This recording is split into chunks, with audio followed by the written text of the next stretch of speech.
ജീവിക്കാൻ അനുവദിച്ചില്ല എങ്കിൽ ആരാണോ ഞങ്ങളെ ജീവിക്കാൻ അനുവദിക്കാത്തത് അവരെ എന്ത് ചെയ്യണമെന്ന് തീരുമാനിക്കാനുള്ള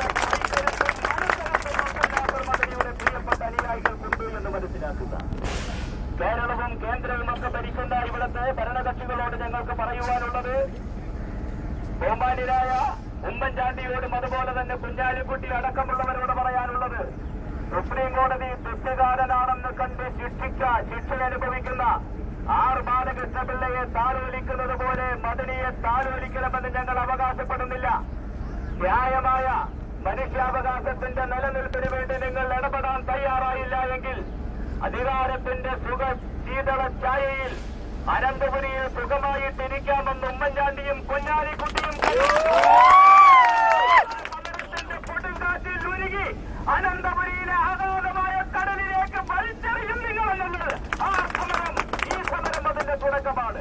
ഇതിന്റെ പര്യവസാനം കണ്ടതിന് ശേഷം മാത്രമേ ഞങ്ങൾ അടങ്ങുകയുള്ളൂ എന്ന് ഈ കൂട്ടുന്ന സമരാസഖാക്കളെ സാക്ഷി നിർത്തിക്കൊണ്ട് പറഞ്ഞുകൊണ്ട് ഈ സമരത്തിന് എല്ലാവിധ അഭിവാദ്യം അർപ്പിച്ചുകൊണ്ട് അവസാനിപ്പിക്കുന്നു. വർദ്ധിത ഐക്യം